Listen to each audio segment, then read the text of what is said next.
Environ 2 heures d'échange ce vendredi à Korogo entre le président de la République Alassane Ouattara et les cadres ainsi que les chefs traditionnels de la région des Savanes, à savoir le Poro, la Bagoué et le Tiologo. Même si tout est dit, dans une ambiance comme en famille, le sujet qui les réunit ne mérite pas d'être pris à la légère en toutes circonstances, car il s'agit bien de l'élection présidentielle du 31 octobre 2020. C'est justement la raison qui amène des guides religieux présents à cette rencontre à rassurer le chef de l'État quant à la protection divine sur ce scrutin, pourvu qu'il se déroule dans un climat apaisé.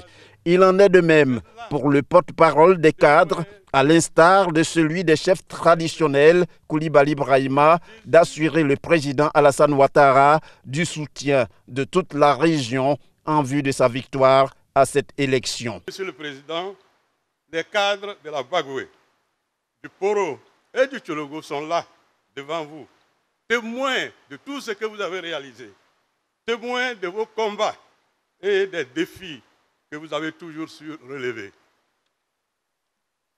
Nous laissons aux jeunes cadres et aux générations futures le soin d'écrire votre histoire et de perpétuer votre pensée.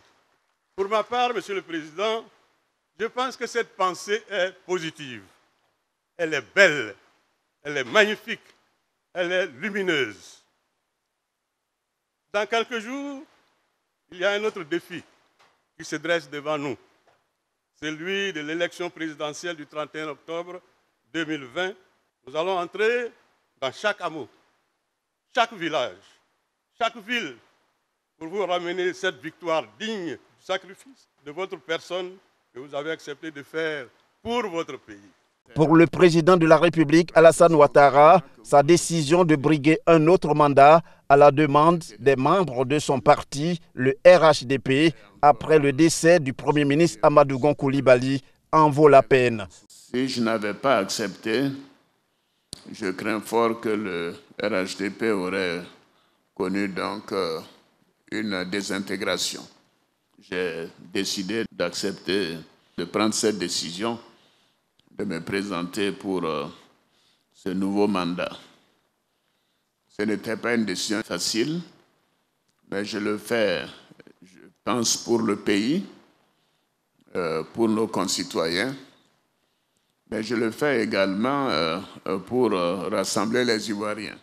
Et nous devons continuer de travailler, de rassembler les Ivoiriens, tous les Ivoiriens, sans distinction de région, de religion, d'ethnie, etc. Mieux, le chef de l'État, pour une paix durable en Côte d'Ivoire, dit se sentir obligé d'aller à cette élection.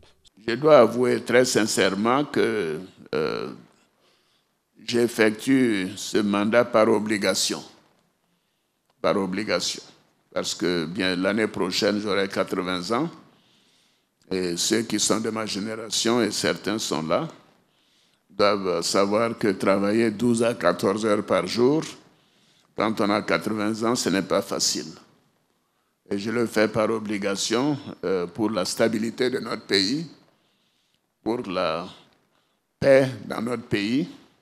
C'est important de penser au futur et de penser à une génération de personnes qui sont attachés à la paix et qui sont attachés à la nécessité pour la Côte d'Ivoire de continuer dans la paix. Le président Alassane Ouattara s'est par la suite félicité de la bonne ambiance qui a prévalu au cours de cette rencontre. Il a remercié ses hôtes pour les présents qui lui ont offert sous plusieurs formes. La première partie, composé de vivres, notamment des bœufs, des ignames ainsi que des pintades, et la deuxième partie n'étant rien d'autre que sa victoire au soir du 31 octobre 2020.